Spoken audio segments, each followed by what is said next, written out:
මේක බය නැතුව ඉගෙන ගන්නට ඕන. මේක ඇඟට දරා ගන්නට ඕන. මොකක්ද මේ කියන්නේ කියලා. නිවනෙන් නැති වෙන්න මමෙක් නැහැ දැනුත්. හරිනේ? නැතිවන්නේ සත්වයක් මම කියන වාක්‍ය හරිද බලන්න. සත්වයක් නොවිච්ච පුද්ගලයෙක් නොවිච්ච අනිත්‍ය වෙච්ච දුක උපදවන නාම රූප ටිකක් නැති වෙයි. එකඟද? හොඳ නැද්ද? එහෙම එකක් නැති වෙන එක හොඳ නැද්ද? ඒ මොකද විශේෂණ පද බලන්න. අනිත්‍යයිලු ඒ නාම රූප දුකක්ම උපදවන්නේ. ඒ නාම රූප සත්‍යයේ පුද්ගලයෙකුත් නොවේ නම් ඉතින් හොඳයි නේ එහෙම එකක් නැති වෙන එක. ඒතර සැපයක් නැද්ද නාම රූප? තියෙනවා සැපයක් තියෙනවා. ඒක ගැන වාදයක් නැහැ. ඒ නිසායි ඇලෙන්නේ. නමුත් ඒ සැපයට වඩා එතනයි පොයින්ට් එක. 100,000 ගුණයක දුකක්. පැරිසියේ හෝටලේ රස සැපේ මොකද? කෑමේ රසය විඳීමේ සැපයයි අවුරුදු 13ක් ඉස්කෝලේ 4ක් යුනිවර්සිටි එකේ අවුරුදු 15ක් රැකියාවේ ඉතිරි කිරීමේ පවුල් නඩත්තු ඔක්කොම මැදෙහි ලබන දුකයි අර සැපයයි සංසන්දනය කරන්න ඔබම. මොකද්ද වැඩි? පැරිසියේ හෝටලේ ඒ කෑමේ තියෙන සුවදායි වින්දනයද වැඩි ඒක ලබන්න කරපු කැපකිරීමද?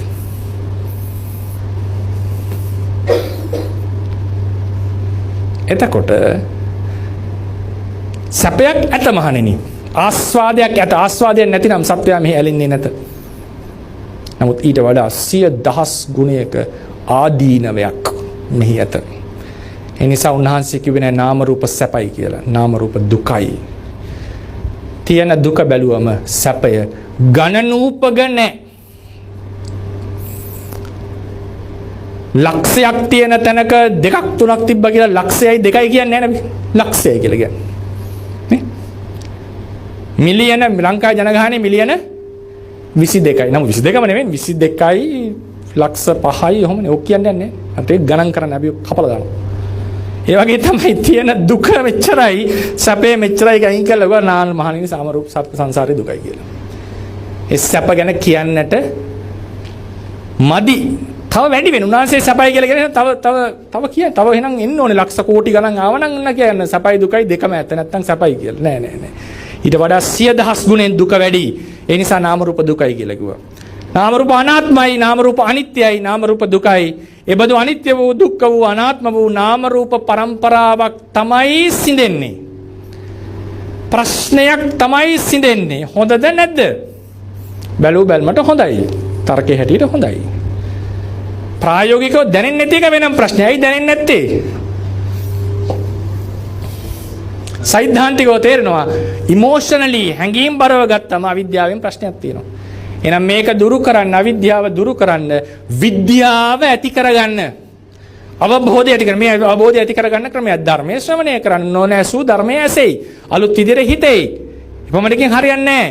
හිත පුහුණු කරන්න ඕනේ, භාවනා කරන්න ඕනේ, හිත වඩවන්නට ඕනේ. එම කාලයක් කරගෙන යනකොට අවිද්‍යාව නැති කරමින් අවබෝධය ඇති වෙලා අවබෝධයට අවිද්‍යාව දුර වෙනකොට තණ්හාව දුර වෙනවා. කර්මයකට මතු උප්පත්තිය දෙන්න අවස්ථාව නැති වෙලා යනවා.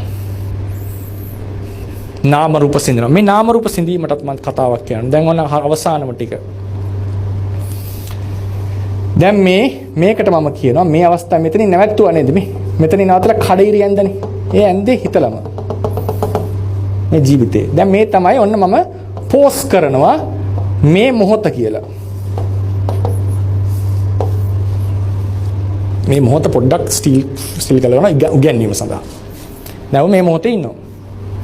ඕනේ යම් කිසි කාල පරිද්දයක් ජීවත් වෙලා. තව ටිකක් තියෙනවා. මේක බොහෝ කල් වේවා. හරි. එතකොට දැන් ඔන්න නාම රූප ටිකක් දැන් ජීවත් වෙනකොට නාම රූප පහළ වෙනවනේ දැන් නේ. පහළ වෙන්නට නියමිතයි මේවා. මැරෙනවනේ වාරේනේ. නැති කෙනෙක් නැහැනේ. හරි. ඒක ඇත්තනේ ඒක මොනවද දෙන්න ඕනේ. හරි. එතකොට මේ මොහොත මොකද හිතන්නේ? ඔය ඉන්න තත්වයෙන් මිය ගියොත් උපදිනවද නැද්ද? ඇයි කර්මය තියෙනවා. තෘෂ්ණාව ෂය වෙලා නැහැ. අවිද්‍යාව තියෙන තෘෂ්ණාව විතර වෙනවා. තෘෂ්ණාව අවිද්‍යාව තියෙනකොට කර්ම ඉදිරිපත් වෙලා උපදින්න නියමිතයි. අනිවාර්යයි. 100% අනිවාර්යයි තියෙන තත්ත්වෙන් ඉවරනවා. මේක පැමිණෙන්නට නියමිත දුක. ඒක අනුප්පන්න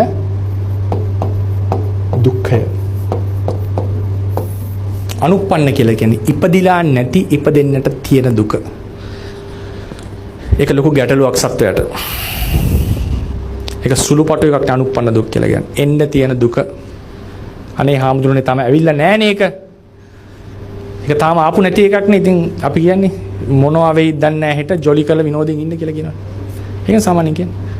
අපි ඒක හැමදාටම කරන්නේ නැහැ. උදාහරණයක් මම කියන්නම්. NASA එකෙන් කියනවා නිවේදනයක් දෙනවා උපකල්පන හයිපොතෙටිකල් උපකල්පනය.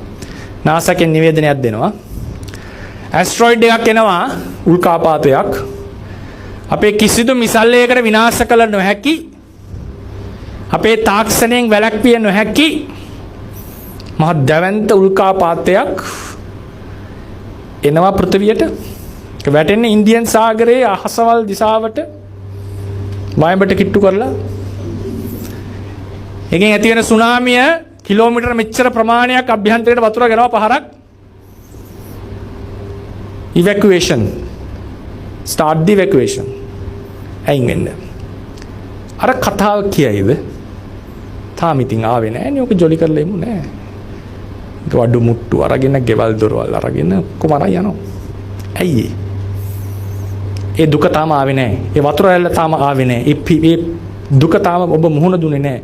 නමුත් ඔබ ඒකට සූදානම් වෙනවා. හේතුව මොකද? ඒක හොඳට හිතන්න. ඔබ විශ්වාස කරනවා නාසකේ පණිවිඩය. ඒක වෙන දෙයක්. ඒ ඇස්ට්‍රොයිඩ් එක ටීවී එකේ පෙන්නනවා මොකක් හරි ස්ක්‍රීන් එකේ. ඒ ඇස්ට්‍රොයිඩ් එක ගමන් පතය වෙනස් කරලා නැහැ. වෙනස් කරන්න පුළුවන්. වෙනස් කරොත් ප්‍රශ්නයක් නැහැ. ඒකේ ගමන් පතේ තියෙන කාකල් ගමන් පතෙන් ඉවත් නොවන තාක්කල් NASA කියයි there's a 1% possibility it may deviate away from the track. පතෙන් එළියට යන්න ඉඩ තියෙනවා. 99% it will strike on the spot we have predicted. අපි හිතපු තැන වදිනවා මේක. ඒක ස්ක්‍රීන් එකේ ට්‍රැක් එකේ තියෙන තාක්කල් අපි සෙල්ලම් කරන්න යන්නේ ඒකත් එක්ක. අපි බඩු අරන් යනවා. එදාට කියන්නේ දුක ආවේ නැහැ කාලා බීලා ඉන්න කියලා නෑ. ඒ දුක ආවේ නැත්තත් ඒක එන්නේ නැහැ. මොකද හේතුව එහි හේතුව රිමූව් වෙලා නැහැ. මොකද්ද හේතුව? ට්‍රැක් එකෙන් එළියට ගිහිලා නැහැ උල්කාපාතය. අනිවාර්යෙන් වදිනවා. වැදුනොත් මේ ප්‍රශ්නේ එනවා. එතන මොකද වෙන්නේ? ඔබ අවිද්‍යාව දුරු කර නැත. එනම් තෘෂ්ණාව දුරු කර නැත. එසේ නම් මිය ගියොත් කර්මයක් ඉදිරිපත් වනු ඇත. ඉදිරිපත් වුණොත් ඔබ උපදිනු ඇත. ඉපදුනොත් ඉතිරි ගැටලු දෙක එනු ඇත. ඔබ තමයි බුදුරණසික තියරිය. ඉතින් මේක තේරුම් ගන්න. මේක අමාරු නෑ මේක සරලයි. ඊට පස්සේ මේක කොහොමද එළියට යන්නේ? මොකද පුහුණු කරන්න ඕනේ කියන අපි කතා කරමු ඊට පස්සේ. මොකද්ද දුරු කරන දුක? ඒකත් මම කියලා ඉන්නට ඕනේ. මොකද්ද මේකෙන් දුරවන්නේ? අවිද්‍යාව දුරු නොකළා නම් බඩු මුට්ටු ටික අරන් ගිහිල්ලා ඔබ නිදහස් වෙන්නේ මොකෙන්ද? සුනාමි ඇවිල්ලා වැදුනා නම් ලැබෙන මරණ දුකෙන්, රෝග දුකෙන්, මොනවා හරි කායික පීඩා දුකෙන්, ව්‍යසන දුකෙන්, බඩු මුට්ටු නැතිවීමේ දුක කියන ඒ දුකෙන් ඔබ නිදහස් වෙන්නේ ඩේන්ජර් සෝන් එකෙන් එළියට ගියාමනේ. එතකොට කියන දැන් නම් මම සේෆ්. එහෙමනේ කියන්නේ. නැත්තම් අර දුක් ටිකට ඔබ මුහුණ දෙනවා.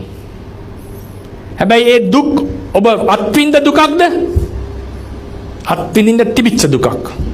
ඔබ හිටියනම් අත්විඳින්නට වෙනවා ඒකාන්තයෙන් එහෙම දුකක්. ඒ නිසා ඔබ අවිද්‍යාව දුරු කළොත්, තෘෂ්ණාව දුරු කරලා, කර්මය වළක්වලා ඔබ අත මිදෙන්නේ අත්විඳින්නට තිබුණු නමුත් අතවමත් අත් නොවිඳපු දුකකින්. ඒක අනුප්පන්න දුක. මේකට තමයි නිර්වාණ ධාතුව කියලා බුදුරජාණන් වහන්සේ විස්තර කරන්නේ. පැමිණෙන්නට තිබුණු දුකෙන් නිදහස් වීම. විමුක්තිය, විමුක්ති සුඛය.